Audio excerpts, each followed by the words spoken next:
Hello everyone, welcome to this series जहाँ पे हम क्वेश्चंस ट्राई करेंगे कंप्यूटर के कुछ।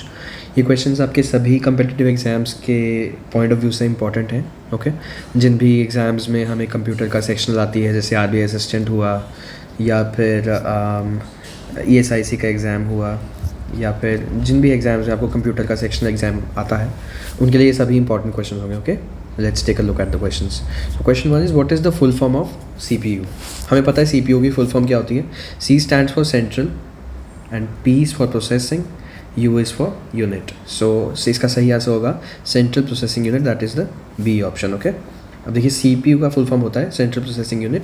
सीपीयू का फंक्शन क्या होता है, कंप्यूटर का जो भी सारा ब्रेन होता है, जो भी सारी मतलब कंप्यूटर की जो भी फंक्शनिंग होती है सारी सीपीयू के थ्रू ही होती है। ठीक है, जो भी इनपुट डिवाइसेस आउटपुट डिवाइसेस जो भी हम सब कनेक्ट करते हैं सीपीयू में ही करते हैं। मदरबोर्ड वगैरह, हार्ड डिस्क, सब सीपीयू के अंदर ही समाया होता है। Okay, that's what the CPU is.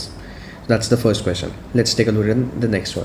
So which of the following is an output device. देखिए पहले हम डिफरेंशिएट करते हैं आउटपुट और इनपुट डिवाइसेस के बीच में ये क्या होते हैं। तो जिस भी डिवाइस से आप कंप्यूटर को इनपुट दोगे that is an input device, और जिस भी डिवाइस से कंप्यूटर आपको आउटपुट देगा that is an output device. अब देखिए जैसे कीबोर्ड है, कीबोर्ड पे आप टाइप करते हैं, मान लीजिए ए बी सी, जो भी आप की दबाते हैं उससे वो इनपुट कंप्यूटर के अंदर जाती है। ये कंप्यूटर है मान लीजिए, तो the keyboard is an input device क्योंकि आप उससे टाइप करके कंप्यूटर को कुछ अपनी फीडबैक दे रहे हैं। ठीक है, माउस है, माउस से आप क्लिक कर रहे हो, माउस पे क्लिक कर रहे हो तो माउस को कंप्यूटर को पता चल रहा है कि कुछ हो रहा है। या फिर जैसे एक रिमोट कंट्रोलर है जिससे आप गेम खेल रहे हैं मान लीजिए, और तो वो भी एक इनपुट डिवाइस है। सिमिलरली जिस चीज़ से कंप्यूटर आपको आउटपुट दे वो आउटपुट डिवाइस है, जैसे स्पीकर जिसमें गाने बजते हैं। ठीक है, speakers are an output device. उसके अलावा आपका मॉनिटर जो होता है, monitor is an output device. ठीक है, और printer is an output device. तो ये सब आउटपुट डिवाइसेस होते हैं।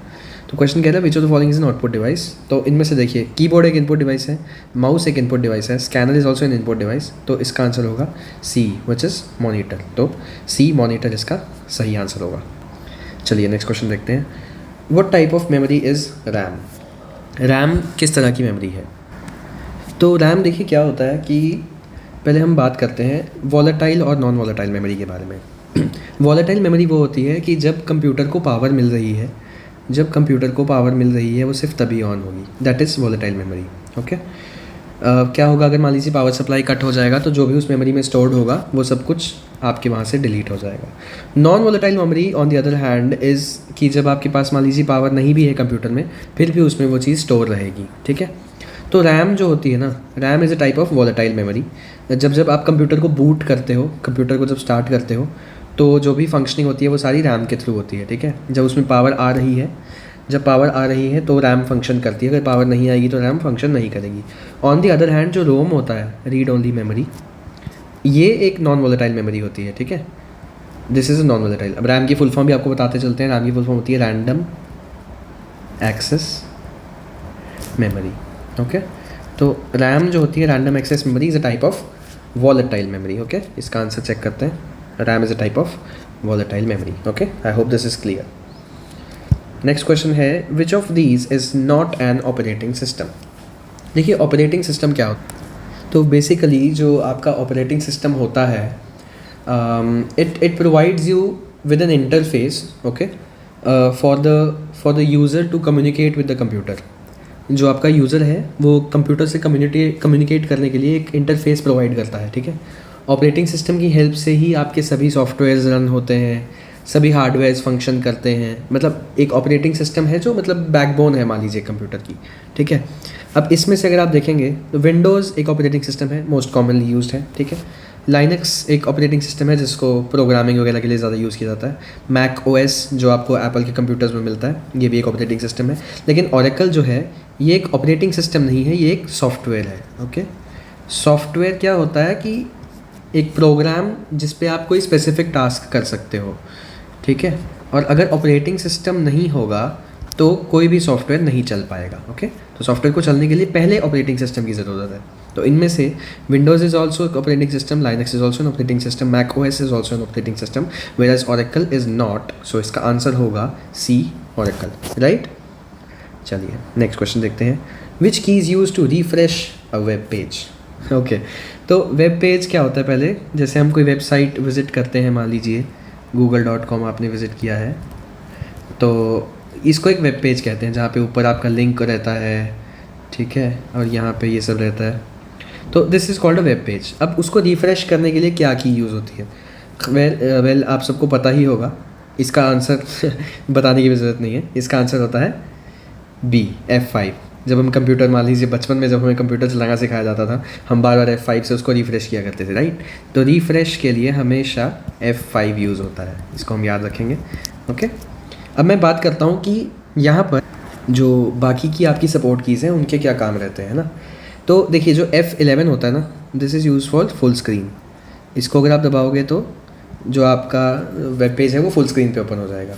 F12 किसी किसी ब्राउज़र में इससे क्या होता है, आपकी जो क्या कहते हैं उसको, जो मतलब प्रोग्रामिंग टाइप वाली विंडो खुलती है ना, एक और एक्स्ट्रा विंडो ऐसे खुल जाती है यहाँ पे आपके वेब पेज पे, उसमें आप प्रोग्रामिंग वगैरह ये इसकी चेक कर सकते हो, कोडिंग वगैरह चेक कर सकते हो पेज की, वो खुल जाती है।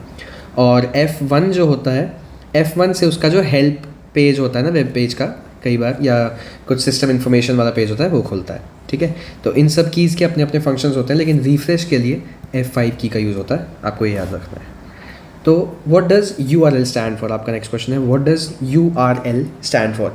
URL क्या होता है? आप किसी वेबसाइट पे जब जाते हो तो उसका एक URL, जैसे मान लीजिए https://www.google.com/images, मान लीजिए ये एक पूरा एक URL है, ठीक है। अब देखिए इसमें जो HTTPS है इसको हम कहते हैं प्रोटोकॉल। जो ये है google.com, इसको हम बोलते हैं डोमेन, ठीक है। और जो लास्ट में स्लैश के बाद इमेजेस है, इसको हम एक्सटेंशन भी बोल सकते हैं, या ये वेब पेज भी बोल सकते हैं, सॉरी नॉट पाथ, इसको हम एक्सटेंशन पाथ भी बोल सकते हैं, वैसे डिपेंड करता है वो। तो ये होता है, ये पूरा जो मिला के ये पूरा एक URL बनता है। URL की फुल फॉर्म क्या होती है? It's uniform resource locator. Okay, first option uniform resource locator, this is what a URL stands for, right. Next question check करते हैं, which of the following is a web browser. Web browser से आप सभी बहुत अच्छे से मतलब जानते हो कि वेब ब्राउज़र्स क्या होते हैं। हम कंप्यूटर पे यूज़ करते हैं, मोज़िला फायरफॉक्स होता है, इंटरनेट एक्सप्लोरर पहले हुआ करता था, अब एज है उसकी जगह पे, और गूगल क्रोम है ना, और मोबाइल फ़ोन में भी कितने सारे हैं, ओपेरा है, ओपेरा मिनी है, ये वो। तो जो एक सॉफ्टवेयर हमें इंटरनेट यूज़ करने का तरीका दे या रास्ता दे, उसको हम वेब ब्राउज़र कहते हैं। वेब ब्राउज़र की हेल्प से आप इंटरनेट को ब्राउज़ कर सकते हो, ठीक है। तो बहुत सारे होते हैं, मोज़िला होता है, ठीक है, एज होता है, गूगल क्रोम होता है, आपका एप्पल में सफारी होता है, ओपेरा होता है, बहुत सारे होते हैं। तो इन ऑप्शंस में से क्रोम एक आंसर है। अब ये जो गूगल है या बिंग है या याहू है, ये तीनों सर्च इंजन्स हैं।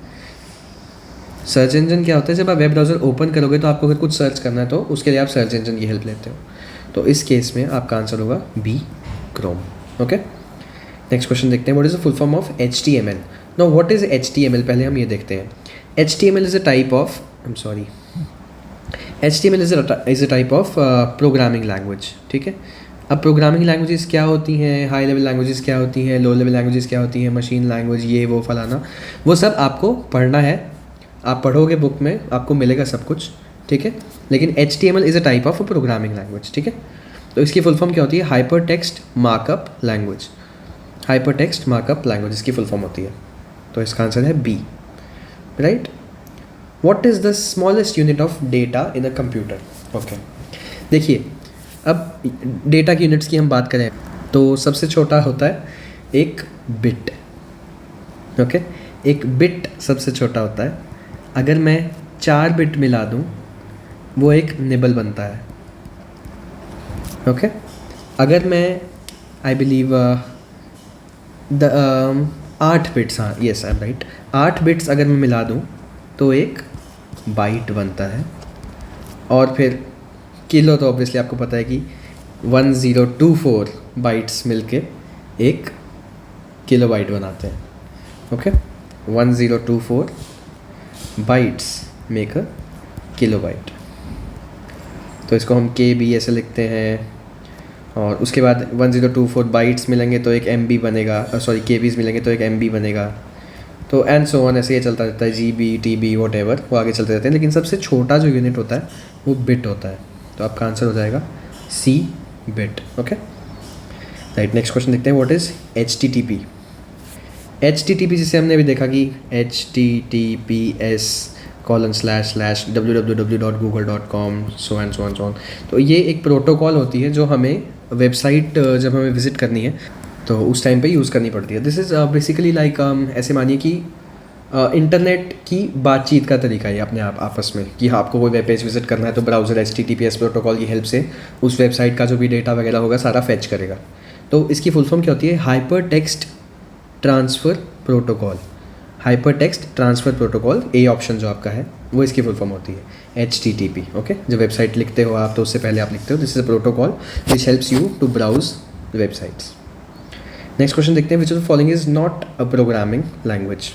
प्रोग्रामिंग लैंग्वेजेस क्या होती हैं जिनकी हेल्प से आप कंप्यूटर में प्रोग्रामिंग करते हो। ठीक है, आप कुछ मान लीजिए टाइप करते हो, जैसे ये IMG समथिंग समथिंग समथिंग, ये ब्रैकेट्स होते हैं, स्क्वायर ब्रैकेट्स, ये वाली ब्रैकेट्स में कुछ कुछ लिखा होता है ना। I am not a computer engineer, so programming languages are things that are the languages which help you to make new programs, right, talk to the computer in a more sophisticated way. So these are the programming languages. अब देखिए इनमें से Python भी हमें पता है कि programming languages जिसमें गेम्स वगैरह बनती हैं और बहुत कुछ आपकी कोडिंग वगैरह होती है। जावा में भी गेम्स बनती थी, अभी भी बनती होंगी आई एम श्योर। और HTML जैसे हमने पहले के क्वेश्चंस में डिस्कस किया कि HTML is also a programming language. तो इनमें से जो नहीं है वो है MS word. MS word is again a software जिससे आप कुछ लेटर वगैरह टाइप कर सकते हो या कुछ मतलब टाइपिंग वगैरह के लिए बेसिकली यूज़ होता है। तो MS word is the answer which is not a programming language. Okay right, let's check the next question. What is the function of control C? अब ये तो हर बच्चे को पता होगा यहाँ पे कि कंट्रोल C का फंक्शन क्या होता है।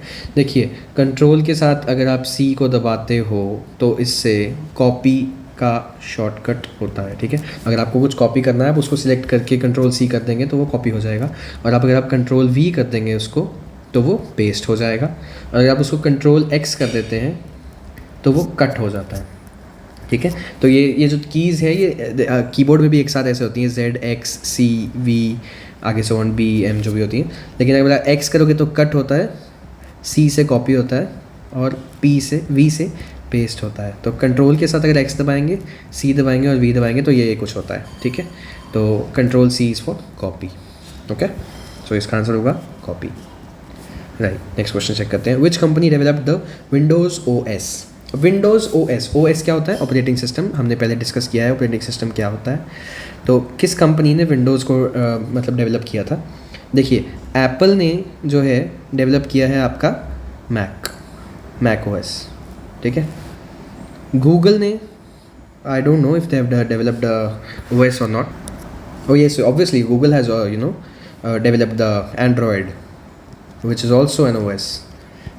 देन इंटेल ने आपका लाइनक्स जो था वो डेवलप किया था, and Microsoft was the one who developed Windows, right.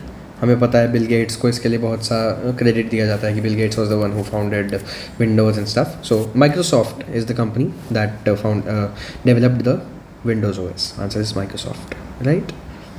Next question है, which of the following is an example of a application software. मैंने आपको बताया था कि एक सॉफ्टवेयर क्या होता है कि जो आपको कंप्यूटर में कुछ स्पेसिफिक टास्क करने में हेल्प करे। अब इसमें आप देखेंगे तो लाइनक्स, विंडोज़ और बायोस तीनों जो हैं वो काइंड ऑफ ऑपरेटिंग सिस्टम से रिलेटेड चीज़ें हैं। ऑपरेटिंग सिस्टम से रिलेटेड चीज़ें हैं, सिस्टम सॉफ्टवेयर, एप्लीकेशन सॉफ्टवेयर, और ये जो बायोस है this is a system software. अब what is the difference between a system software and an application software? देखिए सिस्टम सॉफ्टवेयर जो हैं वो बाय डिफ़ॉल्ट आपके कंप्यूटर में होते हैं। ठीक है, वो आपको इन जनरल कंप्यूटर यूज़ करने में हेल्प करते हैं। बट जो एप्लीकेशन सॉफ्टवेयर हैं वो एक स्पेसिफिक टास्क के लिए होते हैं। ओके, मान लीजिए अब आपका अडोबी फोटोशॉप है, आप उसमें इमेजेस ही मतलब एडिट कर सकते हैं, और मान लीजिए MS वर्ड है, MS एक्सेल है, या माइक्रोसॉफ्ट का जो भी है MS Word, Excel, PowerPoint, whatever, इन सब से आप एक स्पेसिफिक टास्क कर सकते हैं। पावर पॉइंट में आप प्रेजेंटेशन बना सकते हैं, एक्सेल में आप डेटा शीट बना सकते हैं। तो लेकिन जो सिस्टम सॉफ्टवेयर है वो ओवरऑल मतलब कंप्यूटर की फंक्शनिंग के लिए ज़रूरी होता है। तो बायोस जो है वो एक सिस्टम सॉफ्टवेयर है। विंडोज़ और लाइनक्स आपके दोनों ऑपरेटिंग सिस्टम है, तो इसका आंसर होगा C MS एक्सेल। ओके, इसका आंसर होगा MS Excel, right? What does PDF stand for? What does PDF stand for? PDF आप सभी यूज़ करते हैं पढ़ने के लिए. आपके पास न जाने कितनी PDFs आपके कंप्यूटर्स में, फ़ोन्स में होंगी जिनसे आप पढ़ाई करते हैं. तो PDF बेसिकली होता क्या है? It is a format, it is a file format, ठीक है, जिसमें आप डॉक्यूमेंट्स को रीड करते हो. अब इससे ही क्लियर हो जाना चाहिए कि इसकी फुल फॉर्म क्या होगी. It is a portable document format, okay. तो जिसमें आप पोर्टेबली यानी आप अपने फ़ोन पे भी एक्सेस कर सकते हो, कंप्यूटर में भी कर सकते हो, किसी भी तरीके से उसको पढ़ सकते हो किसी डॉक्यूमेंट को. This is what a PDF is, okay. Now with this question we come to the end of this video, और we'll come up with more such videos in this series. So for your revision, just keep watching these questions, right? I'm sure this was great help to you, and let me know in the comments कि आपको क्या और इनमें addition चाहिए. Thank you so much for watching, and study well.